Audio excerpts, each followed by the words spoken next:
Oh my gosh. Hello, everybody. Welcome to Take podcast two. 451, episode 41, take two. Oh my gosh. We've just been You could talking have for 10 fucking sprung minutes. that on me at any time. I didn't. I've just noticed. Oh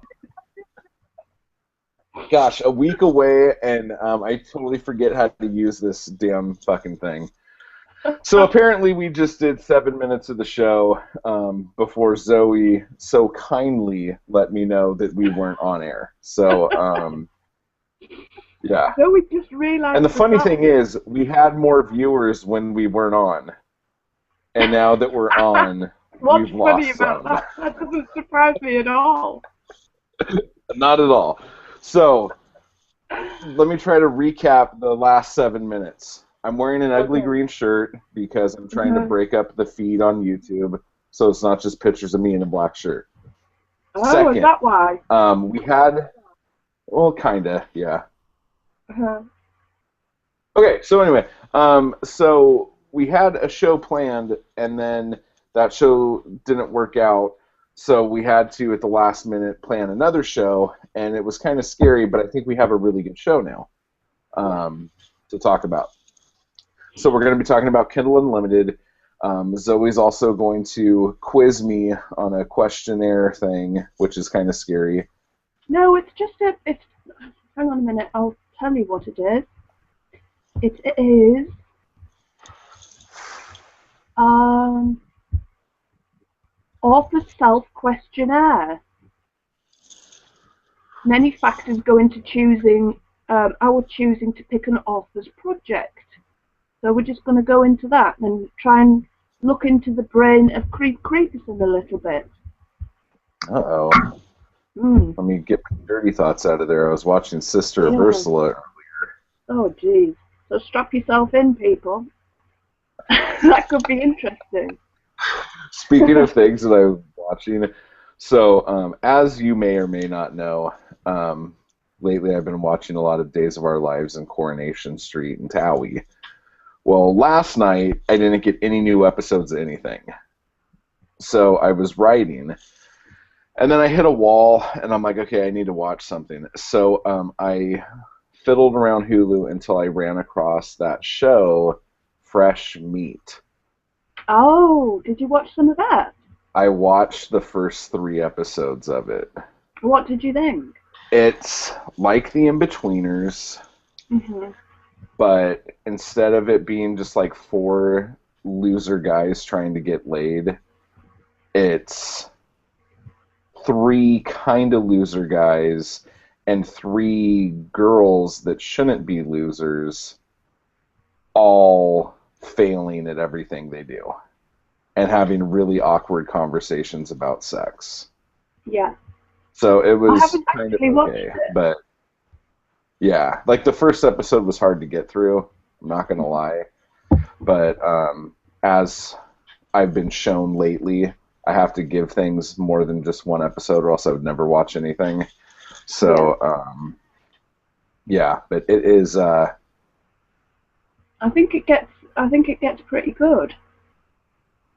Yeah, I From what I've hope. heard, It's I haven't pretty watched awkward. it. There's this one. Yeah. I believe he's Scottish Oh, guy. is he the plump guy with the glasses? Yeah, He's awesome. he's really funny, and like in Yeah, the he is previews, I awesome. was disgusted. The funny thing is that when I saw the previews for the show, he was the reason why I didn't watch it. Because in the Really? previews, there's a shot of him sitting on a toilet, and Oh. a guy wants to take a shower, and he doesn't want to get out of the bathroom, so they have like a standoff. So the one dude gets naked, and he's like, and he's sitting there like squeezing out a shit, and it's totally disgusting. And I feel bad for even just saying what I said. Ugh. Well, you're the person who writes about all that kind of stuff as well. I know, but I don't want to look at it. No, that's true. But when you write it, people see it in their heads. So you're responsible Yeah, for lots of people seeing it. sure. I'm I've with been you. watching. You're totally not. I've been watching first of all, I watched the second season of Hemlock Grove, which I'm admitting to, yes. And I quite enjoyed it, I have to say. It wasn't as bad. Really? I don't know why I watched it. I think I just watched it because I like werewolves. You watched the first season and didn't like it, right? I didn't hate it, but I didn't like it. I just thought it was a bit, I don't know. I didn't really like many of the characters in it or anything, or any of the characters in it. And it's like so ridiculous. I have a huge, like, one of those weird, like how you have a crush on Roman Reigns. Yeah. I have a weird crush on Famke Janssen, and I couldn't even watch Famke Janssen. I have a crush on him. You know what though? I've totally noticed though, she's got the most massive feet. They're like size 11s or something. They would have to be, because she's like freaking like 12 feet tall, right? Yeah, she's really. But her feet are huge. I couldn't stop looking at them. Whenever you see a shot of her whole body, her feet are like boats. Quite impressive. But I even googled it, and she's a size 11 apparently. That's quite something. I don't know. I guess in women's. Yeah. So that would be a size, what, 9 in men's? Really? Is that how that works? That's not that big. I thought it would be like 13 or something. Well, you just look at him. Her feet look like little warships. Like you could put little guns on the sides of them and put them out to sea. Put it this way, she's not falling over anytime soon.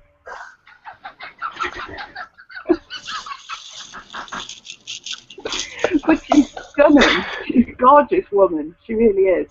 But this season, I couldn't get into the show at all.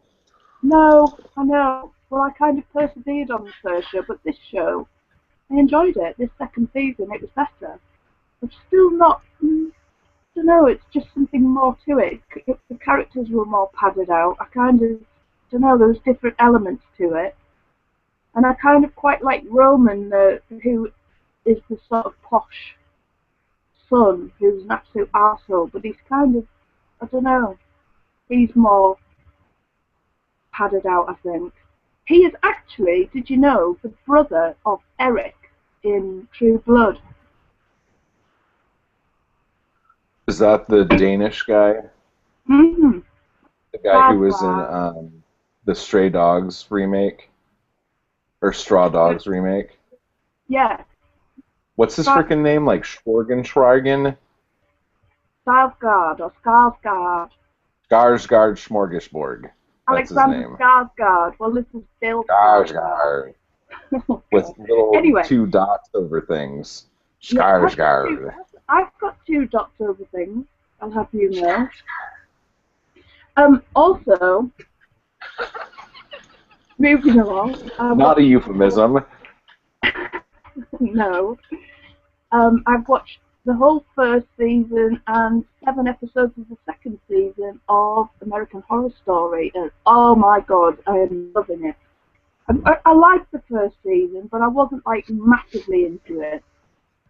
But I'd watch it just for Jessica Lange. She's absolutely amazing. I just love her. But the second season, to me, it's like a dirty, gothic asylum in the sort of 40s and 60s. It's so cool and grimy and all sorts of weird. There's exorcism shit going on. There's all sorts of cool stuff. I don't know what it is about American Horror Story, but both seasons, like I watched the first season and half of the second season, and both times, like both seasons, I would watch it and then just like kind of forget that I cared about it. And so I would just stop watching it. Like it took me forever to get through the first season. And then the second season I just stopped. Well, I can understand that in the first one, kind of thing. It was a bit, didn't really care. But I still enjoy bits of it, and I love Jessica Lange in it. She's just so good. She's amazing, yeah. Yeah, she's fantastic. But this one, she's incredible in it, and it's just like goes from bad to worse. Just like this plot twist, left, right, and centre, and it's ridiculous. You know, there's stuff going on which is like ridiculous, but I just love it. I'm completely in. So if people haven't watched that, I'm sure you all have. It's onto its fourth season or something now, and I'm halfway through season 2 and so excited. So, but what I'm really looking forward to is we've got the Coven, which is the third one, which is the witchy one, which I'm kind of, because I'm scared of witches. The fourth season is the freak show one. Has that one started yet? I think it might have done, yeah. Or it's very soon coming out. But that's the carnival-y, and I love that kind of stuff, so that'll be really good. But anyway, All that's right. also on a more relevant topic. Um, I only have 10 pages left of the Creek Creek feature now. Oh my God. 10 So that pages will, away from a new Slasherton book, people. which is kind of, that sounds ridiculous because the books up till now have been like 20 or 30 pages, but this is like 50 pages long. So it's taking a lot longer, but it's great. I'm really enjoying it. So I should have the drawings done this week, and then I've They got look to sort really of, good. I'm pleased with them. They're looking good, but I have to set them all out and everything, and get all the text and everything and stuff. So we'll see. But if I can get a good run at it, it might be this weekend. But it's going to be a massive file. I don't know how we're going to. Should be okay though. Let's cross that bridge when it comes. For those of you who've been keeping up, I was doing the print version of Black Star Canyon Season 2 and almost murdered somebody. So I took a couple days off of it um, because that file is also so big that I kind of screwed myself on something and I got a little pissed. So for Well, those of you waiting for that, you'll have to wait just a little bit longer. the problem is that we were attaching the Welcome to Black Star Canyon tour guide at the back of it, weren't we? Yeah, and that has And been it screwed everything up because of the photographs in and stuff, hasn't it? There's just, everything up. yeah. So it's just, seriously, it was horrific. It was like nearly go. I felt I was torn between feeling sorry for him and just wanted to turn the computer off so I could watch American Horror Story in peace. There's a bit of that kind of thing going on. Oh, wow, that's very supportive of you. Oh, you know I'm always supportive, but because everybody's got their limits. That's all Okay. I'm saying. Apparently she almost hit hers, so that's super. Okay.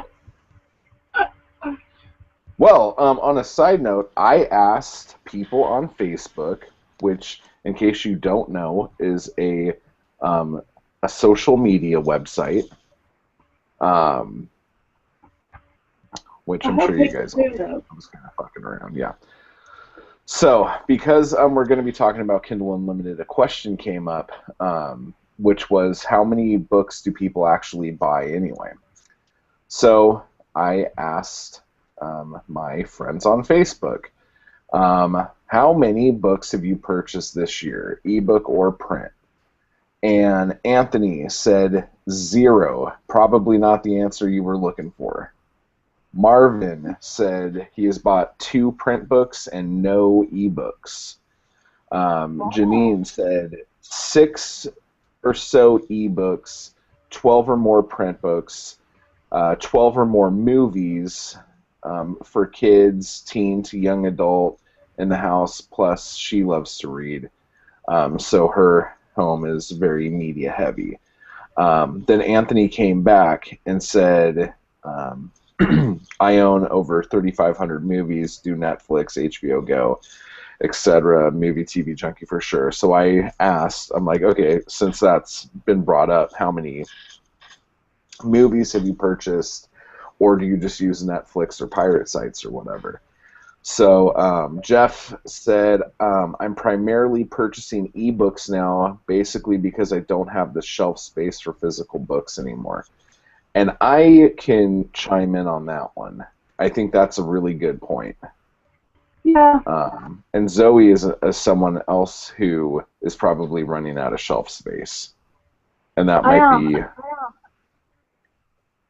I love my paperback books, but I'm tending now to um, pick ones that I particularly want to keep, you know, with nice covers that I know I'm going to reread. Ones that I'm not sure about, or ones that, you know, are expendable that I'm just going to read through and I'm not going to read again, I will get in Kindle form. So I'm kind yeah, of it more breaks my picky heart. about it. I have a bookcase full of books and CDs and stuff like that, and then I have another bookcase. But the majority of my books are in boxes, like in I my know. house and in my garage. That sucks. This is the thing. I've got books all over the house, and I love just looking at a shelf of books. I know it sounds stupid. I love looking at shelves of DVDs. It's like a visual pleasure to me. You know, it's like a, I don't know, an arty thing or whatever. But I love the different texts, the different covers, and all that kind of thing. It's important to me. But shelf space is an issue. You know what I mean? And a lot of people just can't afford to have. I mean, my parents' house, for example, my dad has a study, and one wall is just like a library. It's just covered.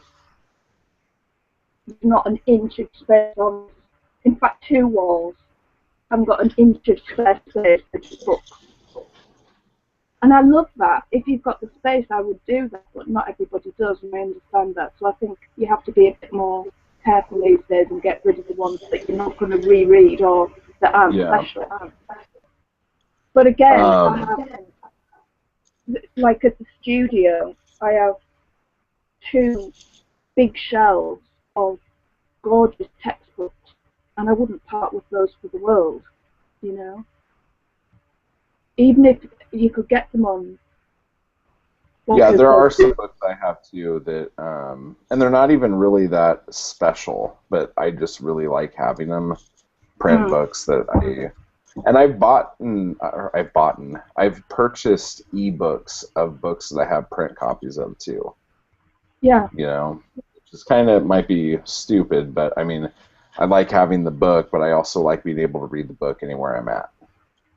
I So, know. Yeah. Merrick said probably 8 or 9 ebooks and 2 print books. Eric says, I buy some books, got Crystal Lake Memories ebook this year, and bought a book about Empire Pictures and one about Corman's New World Pictures. However, when it comes to Blu-ray and DVDs, I completely overspend, often buying titles I'm only marginally interested in. It's a compulsion I can't stop. I'm not rich, so I really shouldn't be doing it, but I can't stop. I really can't. Yeah, um, I see. I I know you're used to right do though. that. No, no, I used to do that, but I can honestly say 90% of the DVDs that I have are ones that I would want in my head. I want to watch them again, whether I ever do or not. But they're special Okay, to but me, what I you want know. to say to that is there are so many DVDs that you have that you've shown me that you haven't even opened, that you have Yeah, not watched. but time's a very precious thing, you know, and I will watch them, you know. You know what's so stupid is like we have turned into a society that walking from the bookcase to the DVD player is such a burden that we would rather watch a show on Netflix that we're uncertain about than I watch a know. movie that we really want to watch. But also, there's the dilemma in my case, which we've talked about before, where I genuinely cannot understand. I cannot understand. I cannot decide, and I'm sitting there thinking, "Am I in the mood? What?" And I'm so indecisive. In the end, I just think, "Oh, put Netflix on. It's ridiculous."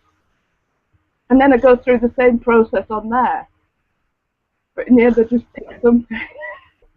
Because it's easier. Yeah, but We are I so lazy. It's I okay. know, but I do agree. You know, things have definitely changed, and I'm changing myself, but I'm determined to stick to it. You know, with special things to me. Just Speaking less. of movies, do you realize, like, I've noticed in me, like, when a movie would come out that I would really want to see, I would get all excited and I would buy tickets to go see the movie at midnight, on opening day, like, just like totally excited. Since like Netflix came around and everything like that, if a movie comes out, I'm like, oh, dude, I cannot wait. In 3 to 6 months, I could watch that on Netflix, hopefully. I know. Yeah, I totally And do like, that. I'm just like, yeah, whatever. I'm not gonna fucking go hang out with a bunch of assholes to go see a I can't movie. remember the last time I've been to the cinema. Shit, dude. I don't remember. I don't remember the last time I went to a theater to see a movie that wasn't mine. Yeah, well, that's different. No, I've never. I can't remember the last time. Yeah. Donkey years. We have more. Marshall says 6 print books. Tristan says the last Blu-ray I purchased was Free Willy 3: The Rescue. It was packed with special featured goodies. Charlie said, I only buy ebooks for certain types of books, like self-help. Otherwise, it's used books, library books, or about 3 to 5 new books a year. Tom says, A lot of GP, I have not been reading as much as I used to, probably fewer than 10 print books and 4 or 5 ebooks. Just because I bought them doesn't mean I'll even read them that year either. Just because I bought them doesn't mean that I've read them yet either. As far as DVDs go, whenever I hit Walmart, I always go bin diving looking for hidden gems. Don't always find them though. quite So, interesting, actually. There's a lot of print books getting sold still there. yeah. People are buying print a lot there from those But I answers. feel like, too, like, if we would have asked this question last year, there would have been almost no one saying they bought ebooks Yeah, out of those yeah. people. You know what I'm saying? I just expected everybody to say, yeah, ebooks, ebooks, ebooks. No, and I understand too, like self-help and nonfiction stuff. I buy those more probably than actual fiction books in ebook form. Yeah, you see, because I wouldn't want that on the shelf. You know, That's like your no, I hidden don't mean that. thing, like, No, I don't mean that in a derogatory way. It's just like it's how not how to deal something. with big boat feet. You're like, I'm gonna keep this one hidden so no one sees it on my shelf. No, it's just not something that I would want to look at. I like looking at. I get drawn. We've talked about this before, and you don't feel like this at all. But I really get drawn to books with nice covers. You know? But if you throw on a bookcase, all you have is the spine. Yeah. It's So do like, you get and drawn to nice spines? that's like the tantalising, little teaser that you look and you think, ooh, nice text, nice font. I like that book, and you take it out, and there it is. I Because love you like it. to judge books by their cover. Initially, maybe, yeah. Which is why you love this shirt. That shirt needs to be in the bin. Oh, man. It's all wrinkled and shit. It's just a bit Okay, so anyway, gaudy. Carry on. you're gaudy, Your shirt or the is. shirt is gaudy?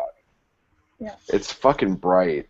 It's like really bothering me. Like, I hope the picture for the show is a picture of you. Well, hopefully it won't be, because the ones that have been in the past, I look like some kind of freak show of myself. Here, make the faces that you end up with on the frame so we can see if we get them. Dude, that sucked. I couldn't get down and click on it quick enough. Okay, well, whatever. Okay, stop. You're freaking me out. You look like the girl in the ring in the closet when her head drops. It's scary. Okay. So what is our next segment? Well, have you got any more news about books or anything? I believe the second season is out on ebook. Yeah, Black Star Canyon Season 2 is out, the complete season, and it has bonus features that contain blog posts and press releases and fan Q&A, fun stuff like that. Yeah, it's packed, isn't it? It's a really good book.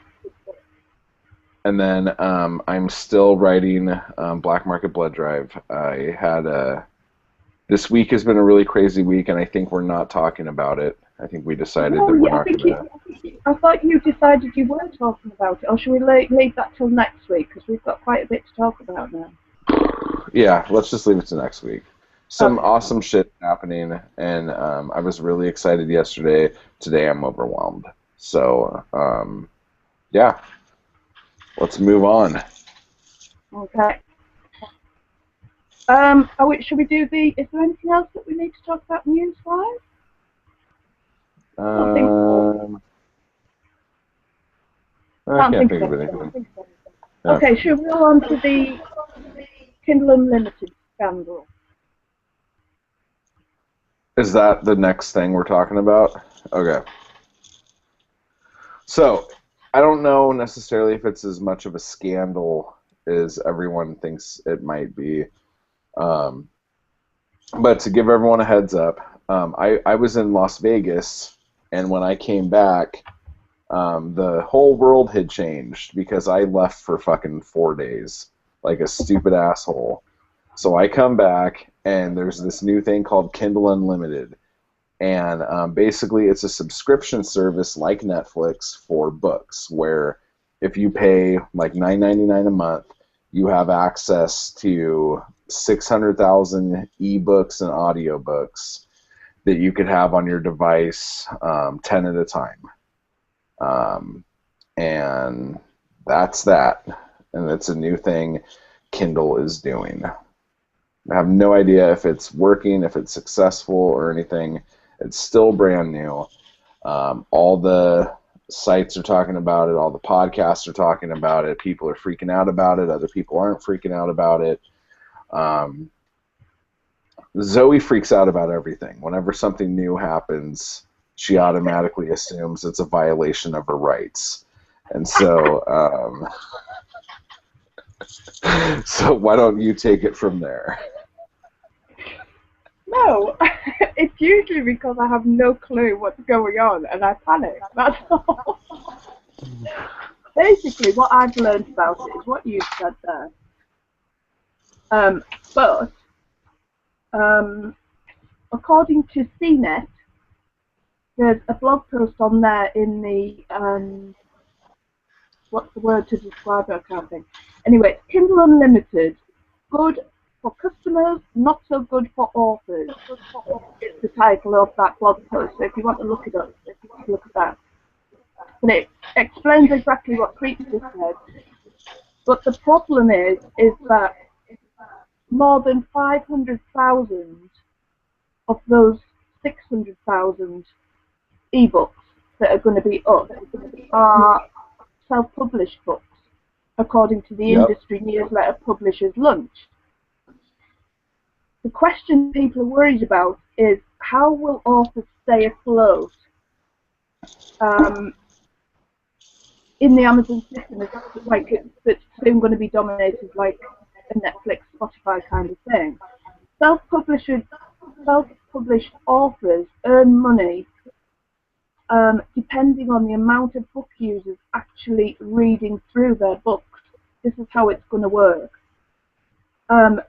According to Amazon, the money from, they will earn their money, so self-published authors, or the authors in general, will earn their money from a pool by Amazon that's shared among Kindle Unlimited and the Lending Library. The Lending Library has a lot of the same titles, by the way, and it's going to be free to Prime members, but it's limited to 1 book per month. Yeah. So the thing that's going to be different is that authors are going to earn a share of the KDP Select Global Fund each time a customer accesses Kindle Unlimited and reads more than 10% of their book, instead of it being an automatic payment when the book is downloaded. So that's what's going to be the difference. Now, does it say how much that payment is going to be? I've got the blog post up here. Excuse me. Because I heard it would be $2. Let's have a look. It says here, in other words, the price of your ebook doesn't matter. What matters is your ebook's performance weighed against the performance of all self-published ebooks as a whole. If the same author were to price their book on Smashwords at $10, then 1,500 reads in 1 month would equate to $15,000 with Oyster subscription service, with 60% going to the author. Oyster uses the same 10% threshold as Amazon.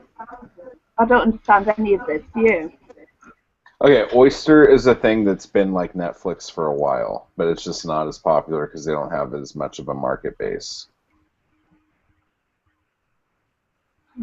But I heard you get $2 if your book, if more than 10% of your book is read. And I was listening to the Sell More Book Show, and they were talking about it, and they were talking about how people who write shorter books are going to have more success with Kindle Unlimited because they have to read less of a book in order for you to get $2 from it. Oh, okay, I see that. The thing is that you have to be in KDP Select in order to have your books in Unlimited. And to me, like, when I first read about it, it sounded like the exact same thing as Prime, but they were just focusing it on audiobooks and ebooks.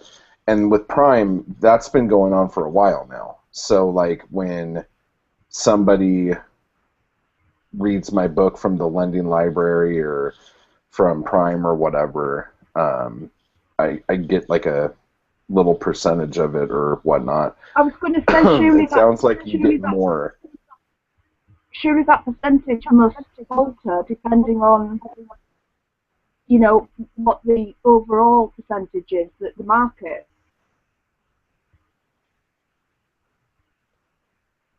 I don't know, I guess. I don't know how that works. But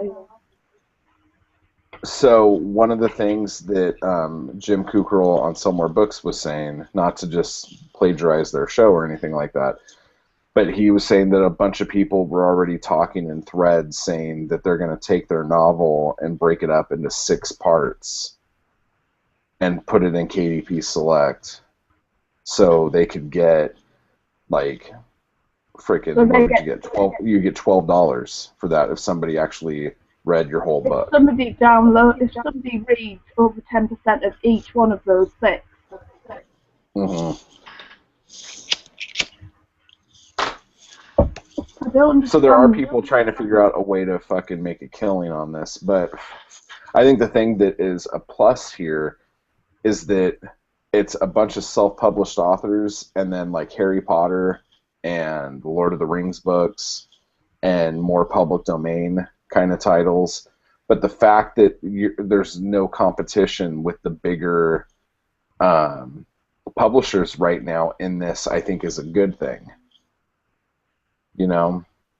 Well, I've got another blog here from the Smashwords blog, which obviously is going to be totally fucking biased. This is totally biased, but it offers quite a few interesting points if you bear that in mind.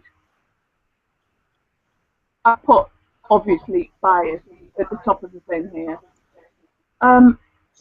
basically what they suggest on here is Kindle Unlimited requires KDP exclusivity.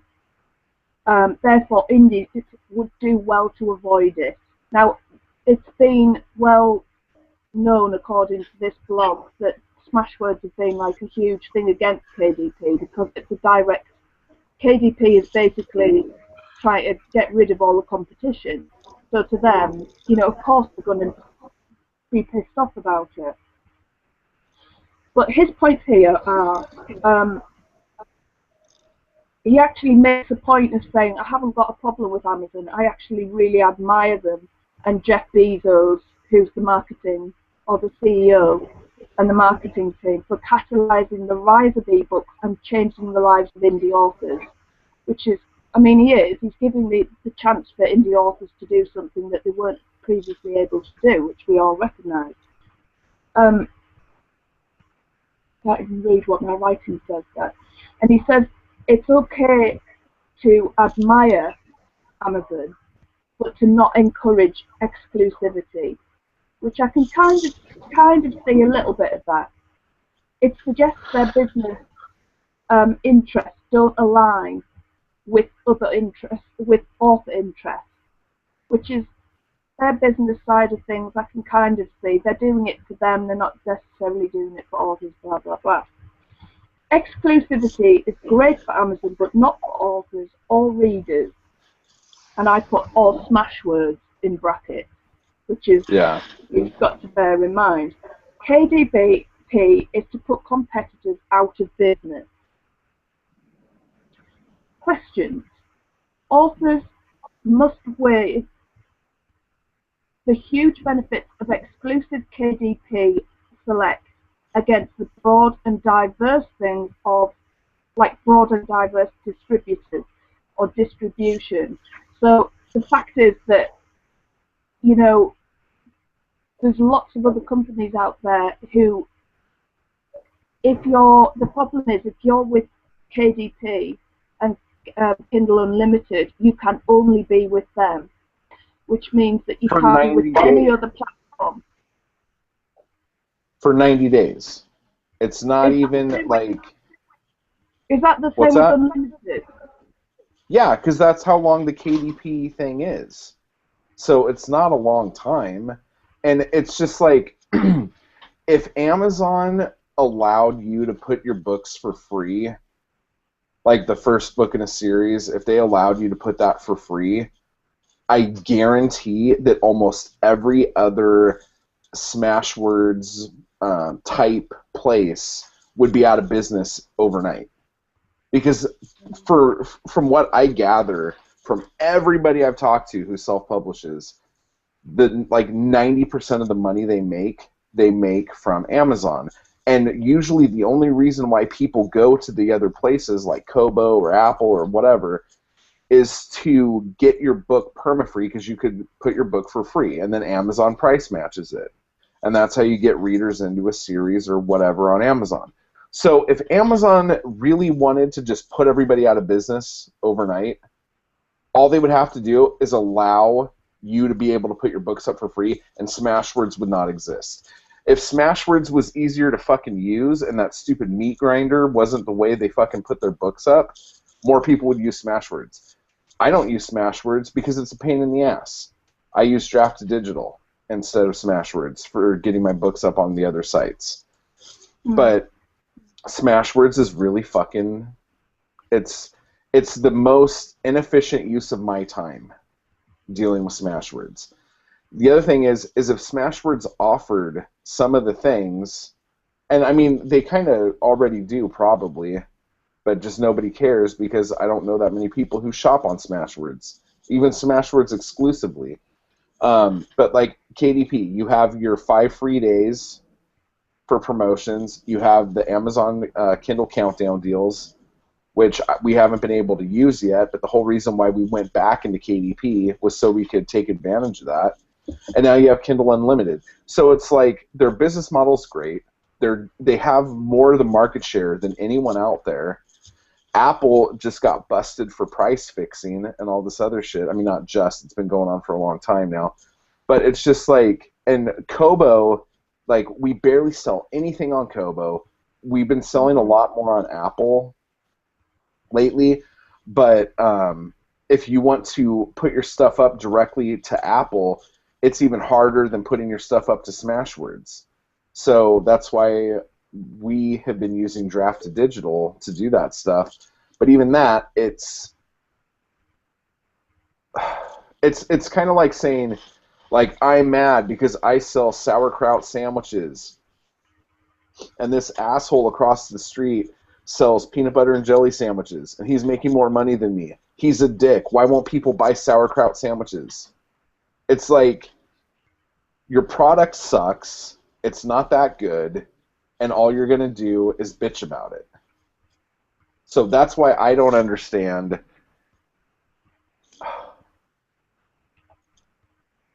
Well, Zoe, take it.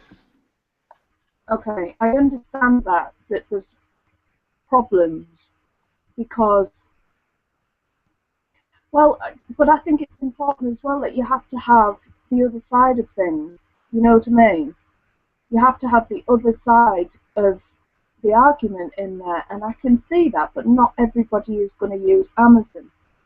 That's the problem.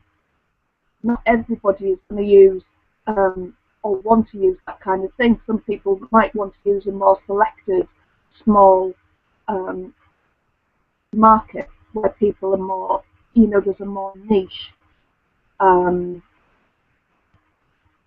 audience for your kind of thing. I think one thing that's quite important here, it says because Amazon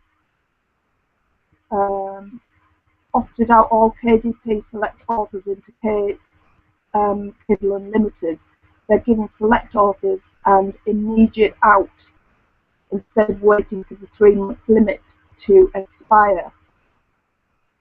So I don't know what you think about. I mean, I can't understand why that's such a big deal. You know what I mean? If they're basically saying that if people don't want to do this, you can get out of your. I mean, because it's usually a 3-month thing, and if you don't come out of it, it automatically turns over for another 3 months, doesn't it? Yeah, you have to uncheck the box, or else it'll automatically put you back in it. Yeah, and what's happening is they're automatically signing you up for this Kindle Unlimited now if your book's being published on Kindle Select. Yeah, if you're in KDP, it automatically goes in, I think. KDP, sorry, yeah. But what they're saying is that you can come out of that if you don't want to for whatever reason. But the question that I'm just trying to find, there was a question that I thought was quite. It says here that on that Smashwords thing, it says it appears that Amazon are paying traditional published authors more for participating in it than indie published authors. Well, it's the same thing with Netflix. Like, if this turns into how Netflix is right now, it'll be a total shit deal for self-published authors, because indie movies on Netflix, on streaming, they make like a fraction of a penny every time you watch a movie. But like the bigger movies that get on there, they get bought out. So like they'll go, okay, here's $50,000 or here's $100,000. We'll put your movie on streaming for 3 months or something like that. But if you're like an indie filmmaker, your movie gets up there, hopefully by luck or whatever, and you make like a half of a cent for every view. It's crap. So if Amazon goes that route with it, yeah, Kindle Unlimited will be the biggest piece of shit thing in the world, because you won't be able to make any money on your books if people could just get them for free when they're streaming. You know what I'm saying? So if they go that route, it'll be bad. But right now, it sounds like a good deal to me. I'm kind of confused by it, or I just think, I don't know. It sounds okay, but it's the fact that, so explain it basically. Do you have to, if you want to put your book in KDP Select, it automatically goes into Kindle Unlimited as well? or can you choose various? Are they all like various As platforms far that you can choose oh, from? you're still clicked. Sorry about that. As far as I know, if your book is in KDP, it goes into unlimited. Like it's just like one of those things. Like you have your countdown deal promotion, you have your 5-day free promotion, and you have Kindle Unlimited. So I see. So if you choose to go for Kindle, if you choose to do it like you would have done in the past and go for Select for the 3-month period, it goes automatically to Kindle Unlimited, but you still have the benefits of Kindle Select. Yeah, and like right now, we're in Select on all of the titles that are on Amazon for the most part because we were trying to try something new because we hadn't been in Select all year, and it's like we can't. I think we have until the end of September before we could come out of it. So we'll know firsthand how this works. You know what I'm saying? But I just That's don't know what I'm how many saying. people have signed up for Unlimited yet. That's what I'm saying to you, though. It says on here you can automatically come out of it without your 3 months being up if you don't want to go for the Kindle Unlimited option. If that's the case, then that's fine. So why is anyone bitching about it? Is Smashwords just trying to bitch about Select again? Like, No, don't I go into think Select. You don't want to be exclusive. partly, and I think it's also because it's the fact that you don't have the choice. You automatically go up to the Netflix option. Because presumably people are going to have to pay for the $9.99 to have your books available anyway. Yeah. I think we need to look into it and get back at a later date and see how things are progressing with it, because I'm sure there's going to be stuff all. I mean, Smashwords are a huge competitor, so of course they're going to make us. And he's quite obvious about that. He admits he's never liked the idea of KDP because to him it's basically a way of getting rid of every competitor. But that's that's a scare tactic, okay? yeah, Because basically that's like saying McDonald's is the way to get rid of every other fast food chain. Okay? If Amazon wanted to get rid of every competitor, they would give you the option to make your book free. I know, If and they I'm did that, agreeing with you. I swear to God, all of these companies would crumble within months. I know. And all Smashwords has to do is offer a better service to more people, to more buyers, and it would be okay. But if they're just going to sit there and spend their time... Not everybody who is a published or self-published author is going to agree with that kind of way. A lot of people, I've just been saying when you were talking, that, some people like to go for a niche, smaller audience, you know what I mean? They need to be able to do that. But I didn't realise that it was still under the KDP 3-month thing, and you don't have to be into that permanently. If you don't have to be in Unlimited during your KDP run, there is absolutely no reason anyone should argue this right now. No, you do. I'm just saying. I thought you said you could get out of Unlimited if you don't want to do it if you're in KDP. If you're in KDP Select now, on a 3-month run, and you don't want to be signed up automatically, which is what they're doing, you can opt out now instead of waiting for the 3 months. Okay, so I don't understand what's the problem then. There shouldn't be a problem if you could get out of it. Because presumably people still want to have the benefits of KDP Select without having to be put into this thing where you're getting 10%. Okay, so what you're saying is you could opt out, but in opting out, you're opting out of the entire KDP Select right now. Yes. Okay. Well, even then, like, what's the big fucking deal? Like, I don't see that as a problem. Right now, I don't see it as a problem. If Unlimited turns into what Netflix is right now, it's a huge problem. But until that happens, this is not a big problem. That's how I see it.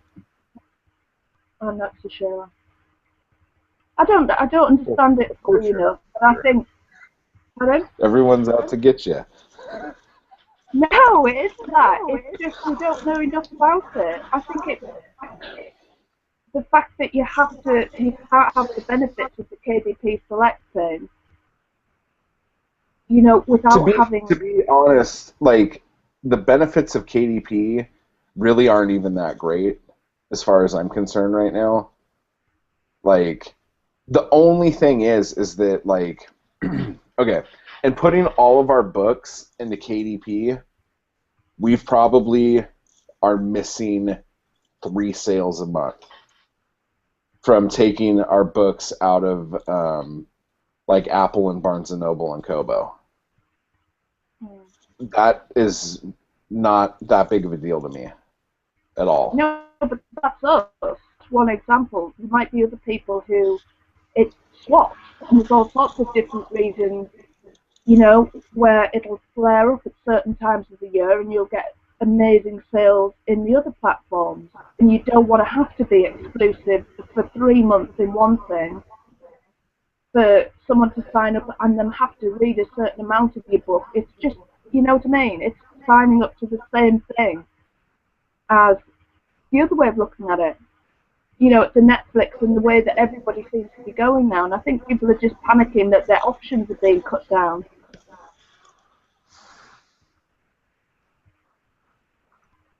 I don't know. I don't see the issue in it, and it for me it goes back to if you don't like the competition that Amazon's giving you, offer a better product or get out of the business.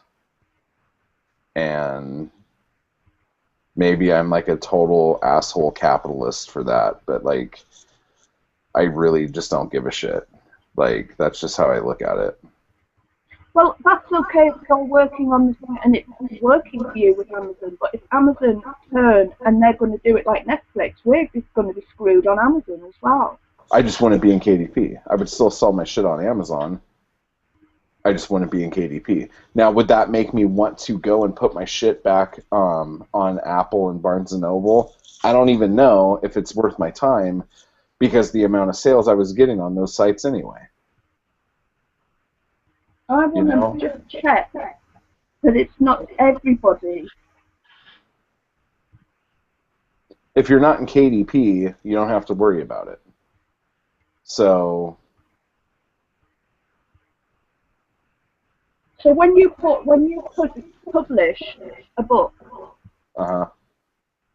does that automatically, when you publish a book on Kindle, does that automatically go onto KDP? Is KDP? It doesn't have to. So is KDP and KDP Select the same thing? KDP, Kindle Direct Publishing. That is where you go to upload your books. Select is the special program with all the incentives. So is it anybody who is using KDP that is getting put into the... No, it's only if you're in Select. Right, okay. So if you don't like the idea and you still want to sell your shit on Amazon, just sell your shit on Amazon and don't be in Select. But until like there's like hard evidence of people getting screwed and this is a bad deal, I don't see what the big deal is. The fact that there's really not hardly any traditional or publishing houses involved in Unlimited right now, I look at that as like this being like another gold rush time, like another time for indie authors to be able to get their work out there in front of a bunch of people that wouldn't normally see it because they don't have the marketing push that the traditional publishing houses do. So I just think this is a win-win for everybody. The panic is that whenever anyone does anything, okay, first off, the people who cause the panic are usually people from Smashwords or people from Apple or people from Barnes & Noble who want to like shit on any fucking new idea that Amazon has because that makes less business for them. Okay. The second thing is people who are afraid of change and they don't understand something, and instead of just fucking like looking into it, they automatically panic and go, shit, this isn't good, this is new. I mean, I think honestly the people are worried about, man, I was selling my for people who sell their ebooks for $9.99, yeah, this is gonna kick them in the fucking dick. But they shouldn't be selling their books for that much anyway, personally. Yeah. So, like, if someone were to get Black Star Canyon Season 1, let's say, we would get less of a commission on that if they got it through Unlimited than if they bought it through Amazon. But if they bought Episode 1, we'd be making it a lot more than we would be if someone bought it. Yeah. Okay. Does that make sense? Yeah, I understand it. I'm sort of torn between, I can't see what the problem is from what you've said, but at the same time, it's like, there must be something going on. You know what I mean? But I think the big problem part is that people aren't going to be making as much for their books that have their books priced high. And that's why a lot of people are talking about splitting their books up into smaller books so they could get $2, $2, $2, $2 instead of that like $4.50 that they normally would get. Right, I see what you mean. So if they do that, they're actually making more money than by selling their book at a high price. But even if they sold their book at $9.99. But from what I've read from that CNET blog post, it says that you receive a share of the global pool of money that Amazon is receiving. So that must vary depending on the price of your book. It does not vary on the price of your book. It varies on if someone read 10% of your book. From what I've gathered, and I could be completely wrong, but it's flat. It's a flat fee. Like you get $2 if someone reads 10% of your book, and it doesn't matter what the price of your book is. And if that's the case, then still I think that's a good plan. If it varies on the price of your book, then shit's gonna start getting all fucking tangled and weird. But at the end of the day, having people read your book is better than having no one read your book and you keeping, I don't know, I just, yeah, I don't know. Okay. Well, I think we'll move on and we'll look into this at a later date and see if there's been any changes to it or any advances or we understand things better or whatever. But it looks like it's a choice that you can make anyway, so it's not even anything to worry about unless you really want to take part in the KDP Select, in which case you've got to weigh up whether that's worth it or not. Yeah. Yeah? Okay. Have you got anything else to say on that? Nope. Okay. Do you want to do the questionnaire, or should we wait for next week? No, hit it. Okay. Okay. It says on here, the author's self-questionnaire. One factor includes the author's attitude on success. Sadly, more often than not, we find authors who don't have the correct motivation in terms of marketing their own books. My dad, in brackets. They often have the attitude that it's someone else's responsibility, not realizing that first and foremost, it is the author's responsibility. Before submitting your book or project to us, we suggest you do some self-reflection. If you find that you aren't willing to partner with the publisher or even take sole responsibility in promoting your own book, then we are not the publishing house for you. So this is obviously for a particular thing. But the questions are quite interesting in themselves. Okay. What would make you feel the publication of your book was a success? Are you asking me? Yeah, these are for you. This is for Creeperson. No, but that's the question. Like, what? what would it take for me to think my book was a success? Yeah, don't just say money. I mean, What money would is a relative term because if you're getting rid of like 10,000 copies of your book, whether it's free or you're selling it for, you know, $1 or $5, I think just units out there. yeah, so it's more, well, looking into that more, what would you say would be, what would you be really happy with? Well, let me say it like this. Black Star Goal wise, Canyon. yeah. What was the last thing you said? Goal wise for the week, Okay. for the week or something. How many sales a week? Yeah. I That's a hard question because every time I hit a goal, I'm not happy, and then I make a bigger goal. So Okay. like the second we did, I remember when we sold a book every day for a month, and I was like, "Holy shit, we did it! Now I want to sell 100 books next month." It was Yeah. like as soon as the goal was met, I didn't give a shit anymore. It was like I need a new, bigger goal, and I didn't have any celebration period. It's just like, No. what's the next goal? So for me, what is successful or whatever is like, again, with the first season of Black Star Canyon, like the first episode did a bunch, and then it just started like tapering off a little Hmm. bit as the season went. The second season, 100% retention across the board. That's successful to me Yeah. because we have like hardcore fans of that series who want to know everything that happens. Yeah. And the ones that we hooked, we have. And that's success for me. Explain that to people who are listening who might not understand that. What that means is that everybody who bought the first, for people who bought, for numbers of the people who bought the first season, they bought the second season as well. It was like 100%. Well, it's not that. It's that we had, I can't remember the number, but a ridiculously high number for episode 1 of season 1. And then as each episode came out after, the sales would go down a little bit.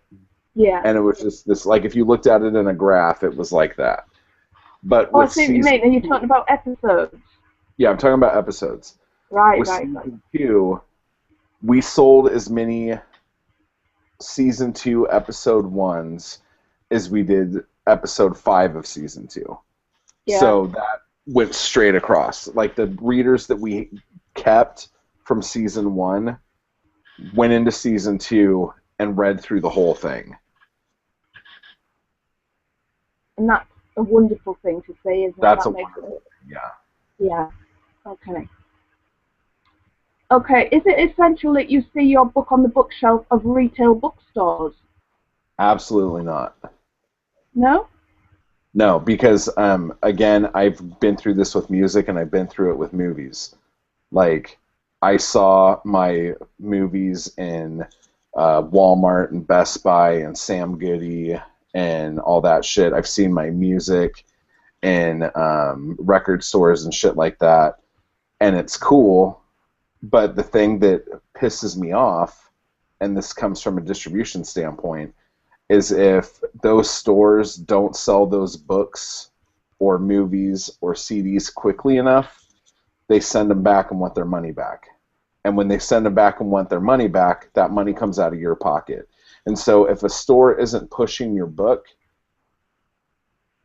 for 3 weeks, it'll go back to the publisher. And Yeah. this is, again, if you're a traditionally published person. If it was something that you sold personally to a store to sell, if the book doesn't sell, they'll put it in a bin for like a quarter or something, and that doesn't fucking help anybody. I mean, it helps the reader to find something that awesome for cheap, but that doesn't bother me at all. Okay. Because there's a lot of people who really, that's their, like, dream, That's our isn't it? ultimate goal. Yeah. Yeah, and it's not it's not necessarily a practical one, unfortunately, I suppose.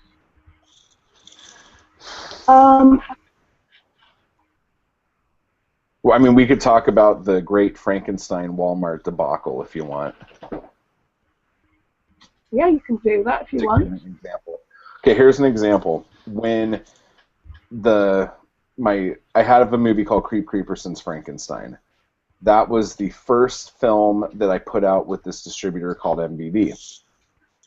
The movie gets, I think they made 3,000 units, and they sold out of the 3,000 units in pre-sale, and then I think Walmart alone, I could be wrong about this, but Walmart purchased another 3,000. So the movie was supposed to come out in February, and it was on back order until June. Okay? So that right there was a very successful run, because shit, that's fucking 6,000 movies right off the bat. Okay? Well, then MVD fucked up the release dates for my next 2 movies, and I had a bunch of movies, and we had it set up that every month they were going to put out a new movie of mine. So the next movie that was supposed to come out in March was this movie called He. And then in April, Corporate Cutthroat Massacre was supposed to come out. Well, something got fucked up, and they messed up the release date on He. So then they put He and Corporate Cutthroat Massacre out on the same day in April. So what this did, the people who bought my Frankenstein movie, the stores that bought my Frankenstein movie, thinking that, oh, this is great, you know, this guy's putting out some cool stuff. We need to buy a ton of copies of He and Corporate Cutthroat Massacre because the Frankenstein movie's selling so good. So they bought like almost the same amount of He and Corporate, but they put them out on the same day. Now, they flooded the market on my product to my fans. So they had the same amount of that they had with Frankenstein, but since it was released on the same day, the units weren't selling as fast. And plus, since it wasn't called Frankenstein, the random passerby wasn't going to pick it up necessarily. Oh. So what ended up happening with this was that because most of these stores will only hold movies on shelf space because they only have so much shelf space for a certain amount of weeks. So what ended up happening was a ton of copies of He and Corporate Cutthroat Massacre got sent back.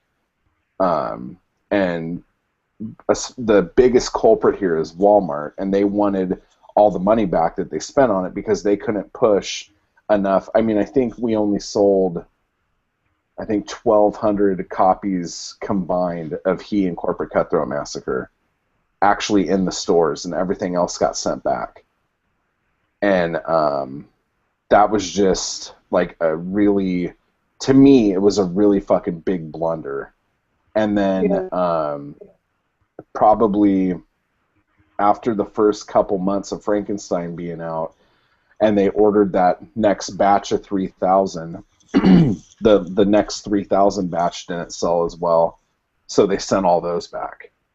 But it was just because, you know, they sold a shit ton, and then they were done. You know, but they didn't want to be in a situation where they didn't have the product, so they just kept ordering it and ordering it and ordering it. And so I'm getting these statements, and I'm freaking out, going, shit, I'm making so much money, this is fucking awesome. And then all of a sudden, like, I get a return slip, and I was like, what the fuck? And I was just, like, livid. So that's the whole reason why I don't give a shit about stores, actually. Yeah. It's more trouble than it's worth a lot of the time, isn't it? I don't know. I'm over it. It was fun to see my first thing in a store. It made me feel fucking really cool.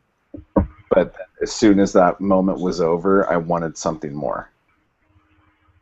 But you put yourself in someone else's shoes on the first time that you did it. Was that a goal of yours to get it into a store? Yeah, and I had a goal to get a movie on Netflix. And that happened, and I realized I made absolutely no money on it. And so I was like, that was a waste of time. Yeah, you're talking from experience. Would you say it was essential to get it into a bookstore, like as a newbie, you know. I mean, it legitimized me, I think, because I know Yeah, some people who used to talk shit on me came up to me afterwards and said that they saw my stuff in stores and how cool they thought that was and all this other shit. So that was nice. yeah, And I remember going to my mom's one time, and one of my movies was on her pay-per-view on her cable company. And like people in my family who've never given me the time of day, like got out their phones and started taking pictures of the screen. Like, so that was kind of neat. But other than that, like, that's just like ego shit. Like, it didn't do yeah. anything for me. No, okay. Um, when you're self-publishing or using a print-only service, um, why do you choose to do that rather, you personally, why do you choose to do that rather than a traditional publisher? Just briefly. Because in 2006, I went with a traditional publisher on a book. I mean, it was a mid-range publisher, and made zero money on it. And I was getting reports saying my books weren't selling, and they could, oh, we can't sell this to anybody. Oh man, this is horrible and awful. But then I would go do signings for like my music, and people would come with copies of the book and have me sign copies of the book. So if he didn't sell any copies of it, how the fuck are people holding a print copy of my book, and how the fuck am I signing that book? Mm. So that So that you was just weren't seeing it. yeah, and like honestly, like I don't want to seem totally down on the whole thing, because if you have a good agent and you're with a big company and you sign with a big company, it's a lot harder for them to screw you. You will still get screwed, but it's harder. Yeah. But that was like the first uh, bad taste in my mouth I got from distributors, to be honest. Because even when my band, when Creeperson, like the first Creeperson album in 2004, we put that out ourselves. And that's when I started the record label and Yeah. started putting shit out. So, like, I've been kind of doing everything on my own the whole time. It would be great to have somebody take care of me, you know? But every single distributor, whether it was for music, books, or film, have fucked me. And So that could be down to just bad luck, but from well, your I mean, personal I've been fucked by a experience, lot of people. yeah, from your personal experience, it's not worked out for you at all. So would you say it's a control thing? You like the fact that you're in charge of it, you can do what you want to do? It's a thing of, do you like getting fucked? Do you like not making any money and making someone else a lot of money? Yeah. Those things. Okay. Can you identify a niche group of people who are interested in your topic? Topic. Yeah. No. Or yes, I couldn't understand that. Yeah. Yeah. You're not going to elaborate on that at all? Horror fans, people who like giallo films tend to like the Shallow Giallo book. People who like Twin Peaks like the Black Star Canyon books. People who like bizarro fiction like the Creepology books. Yeah. So, yeah. Okay. I'm doing this questionnaire for you so that people get to know about you personally, but it's also for someone to This is bear in helpful. mind. Yeah. Yeah, it's also for people to ask themselves, you know, if they're in the same position. Uh, it says here, have you thought about what kind of self-publisher you would be? And I don't really understand what that means. I don't either. I'm the kind that publishes stuff on my own right now. But does That's that it. mean someone who like is very hands-on and does everything themselves, or someone who I don't use know. as If that's the editor. case, I would rather not do everything myself if I can, but if I have to, I have to. Yeah. That's kind of how I am. Well, we work together on a lot of things, don't we? And you have We an do. editor as well who helps with stuff. But you And then do. one time You, I tried to show, I'm like, hey, I'm going to do my own book cover on something just to kind of lessen your load. And I did a book cover, and she saw it, and she's like, oh, really bad. I went, And I'm like, what are you talking about?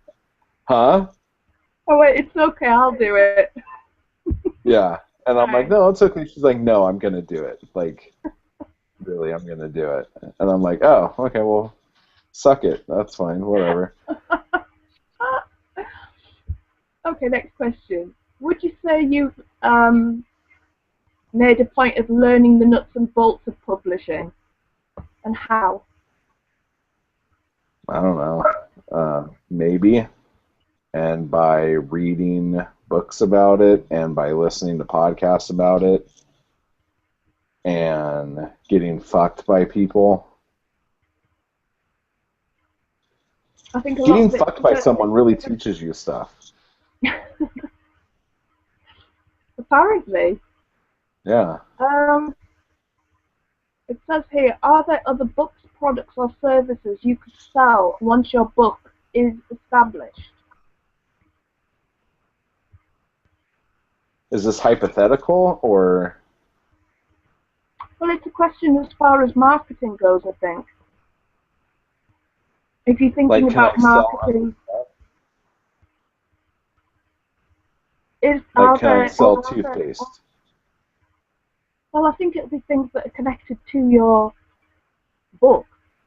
Like would I be able to be a bacon spokesperson for the I think Bacon it means, Council? like, are there other products such as, A merchandise SAC or action anything like that? figure? Yeah, we've totally got that. Yeah. So we'll say yeah.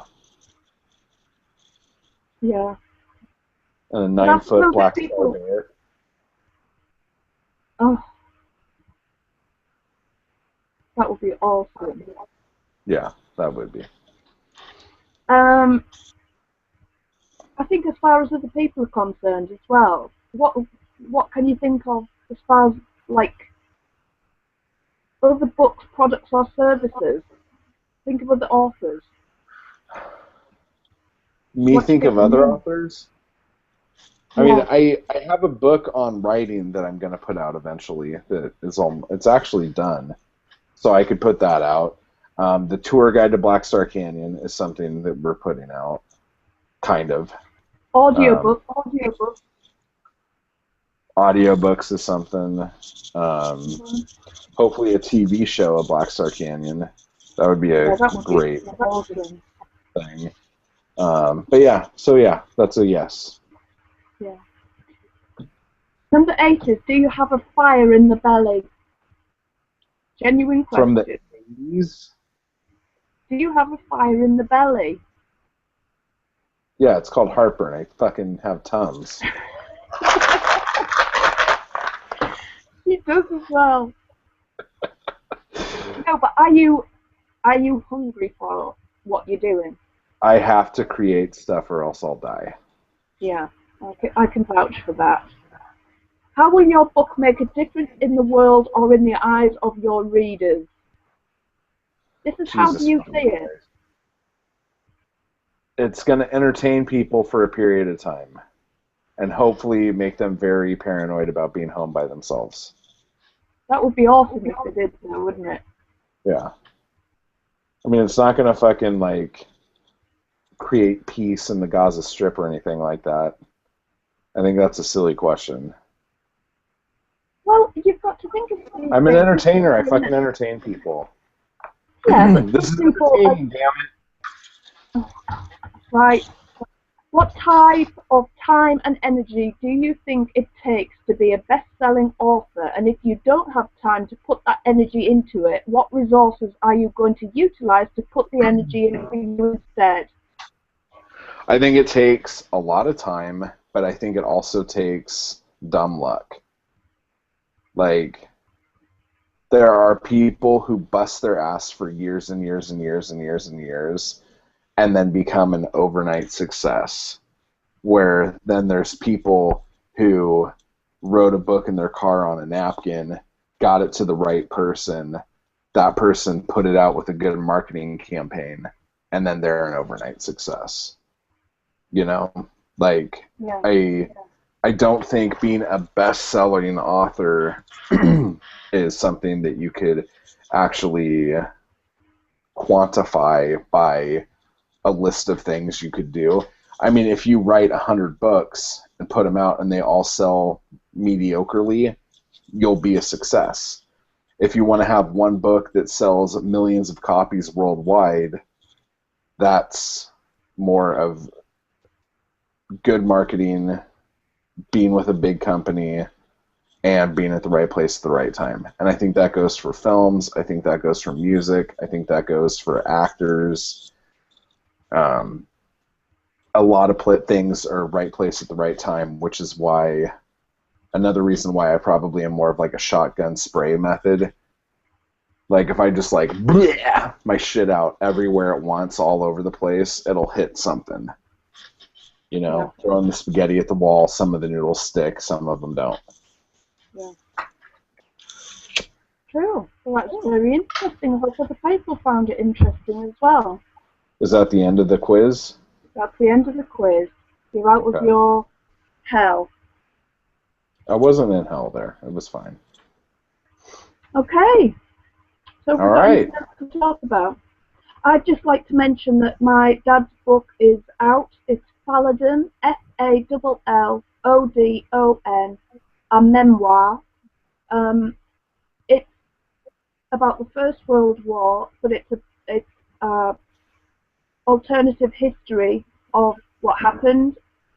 But it's set in England, in Northumberland, in a big sort of country manor house, and it's about a young lawyer who goes to see Sir Edward Grey, who was the foreign minister at the time of the First World War, and his wife, who in real life was killed in a dog trap accident, but in my dad's version she survived and is paraplegic in bed. And there's a lot of bitterness and resentment going on, and the whole outcome of the war and different things that are going on have changed because Sir Edward's responsibilities have changed. He's stayed at home to look after her instead of throwing himself into the war. So if you're interested in, there are politics and stuff in there, but it's also set in a beautiful area of England, with lots of British eccentricity going on there.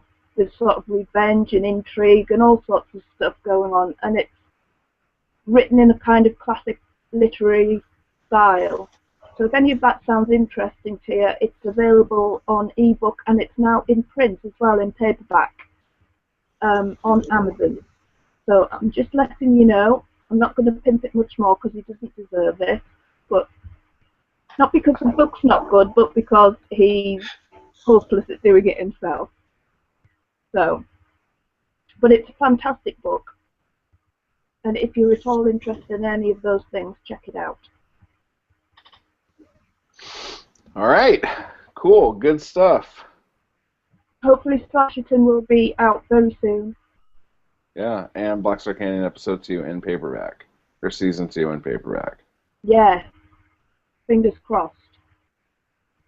All right, so cool. Thank you guys for paying attention to us right now, and I hope this was helpful and beneficial. By the way, are we doing the show on a different night at any time? We're probably going to be starting to do Wednesdays. We're going to try doing the show on Wednesday because we found a lot of people are busy on Sundays, and it's quite useful. Especially for getting guests on the show. When we want guests on the show, Sundays is a pain in the ass. Guests, and it seems to be well, obviously it's a family time, and it's difficult to get people. You know, people are always busy on a Sunday and doing stuff. So we're going to try and move it to a Wednesday and see how that goes. So we'll let you know. Yeah, we'll let you know in advance on the Facebook pages. So keep in touch. Send in your comments about books and how much you're downloading this year and what have you or buying. And we'll see you next week. Alrighty, cool. Bye, everybody. I think next week is our year anniversary show. Is it? I think it is. Oh, wow. Our 1 year anniversary. My beard was probably only this long then. Yeah, whatever. Okay. All right, so peace, love, and cheese sauce, or whatever that saying goes. Bye, Bye. everybody.